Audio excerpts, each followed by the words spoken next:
त्रिपुरा के एंजल चकमा के आखिरी शब्द थे, मैं चाइनीज नहीं बल्कि इंडियन हूँ। ये कहानी है त्रिपुरा के उनकोटी जिले के नंदनगर निवासी 24 साल के छात्रा एंजल चकमा की, जो कि अपने करियर को बनाने के लिए और अपने MBA की पढ़ाई पूरी करने के लिए अपने भाई माइकल चकमा के साथ देहरादून आया था। लेकिन एंजल चकमा के साथ उत्तराखंड में कुछ ऐसा हुआ जिसकी वजह से उत्तराखंड के मुख्यमंत्री तक शौक में है। चलिए जानते इस पूरे मामले को। अब आपको 9 दिसंबर को हुआ क्या था उस दिन पर ले चलती हूँ। दरअसल शाम का वक्त था। एंजल और उनका छोटा भाई माइकल सब्जी खरीदने के लिए निकले थे। तभी 6 लड़के, जिनमें 2 नाबालिग भी थे, उन्होंने एंजल और माइकल पर नस्लभेदी कमेंट किया। उन लोगों ने एंजल और माइकल को मोमोज और चाइनीज करके बहुत चिढ़ाया। एंजल बोले, हम चाइनीज नहीं, हम इंडियंस हैं। हम इसे प्रूव करने के लिए कौन सा सर्टिफिकेट दिखाएं? बहस बढ़ने लगी। उन लोगों ने एंजल और उनके भाई पर धारदार हथियारों से हमला किया। मेडिकल रिपोर्ट कहती है एंजल की पीठ और सिर पर घाव थे।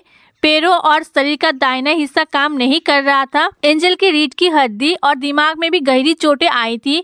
इन सब से जूझते हुए एंजल ने 26 दिसंबर को देहरादून के ग्राफिक एरा हॉस्पिटल में आखिरी सांस ली। पुलिस ने अब तक इस केस में 5 आरोपियों को गिरफ्तार किया है। एक फरार है। ये फरार आरोपी को तो पुलिस पकड़ ही लेगी। लेकिन आप लोगों को पता है एंजल चकमा के पिताजी BSF में जो बॉर्डर में रहकर दिन रात हमारे देश का रक्षा कर रहे हैं। और अब इस घटना के बाद पूरे उत्तराखंड और त्रिपुरा में प्रोटेस्ट चल रहा है। जब उनके पिताजी बॉर्डर पर देश की रक्षा कर रहे थे, तब हमारे देश के कुछ लोगों ने उनके बेटे को मोमो चाइनीज बोलकर मजाक उड़ाते हुए उसकी हत्या कर दी। देश में हम कितना ही अनेकता पे एकता की बात कर ले, और जब हमारी ज्योग्राफिकल बातें होती है तब बोलते हैं कि 7 सिस्टर्स है हमारे देश का पार्ट है। पर वही कुछ लोग मजाक मजाक में उनको चाइनीज और मोमोज बोल देते हैं। ऐसा कैसा आपका देश का पार्ट है जिसके आप रीजन को तो अपना मान रहे हो, पर वहाँ के लोगों को नहीं। और उत्तराखंड के वो लोग जो नॉर्थ ईस्ट के लोगों के साथ भेदभाव करते हैं। आप लोग एक बात बताइए, उत्तराखंड में जो हिमालयन हाई एल्टीट्यूड वाले गाँव है, वहाँ के लोगों के शकल नॉर्थ ईस्ट वाले लोगों के साथ मिलते हैं,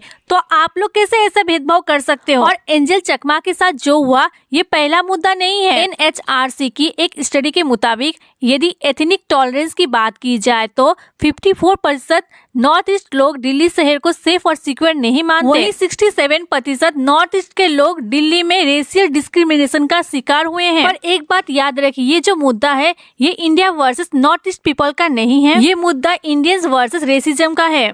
एंड एज अ इंडियन ये हमारी ड्यूटी है कि हम हमेशा रेसिज्म के अगेंस्ट खड़े हों। और इसकी शुरुआत करनी होगी खुद अपने मन से। और हमें समझना होगा कि हर छोटे आंख दिखने वाले लोग चाइनीज नहीं होते।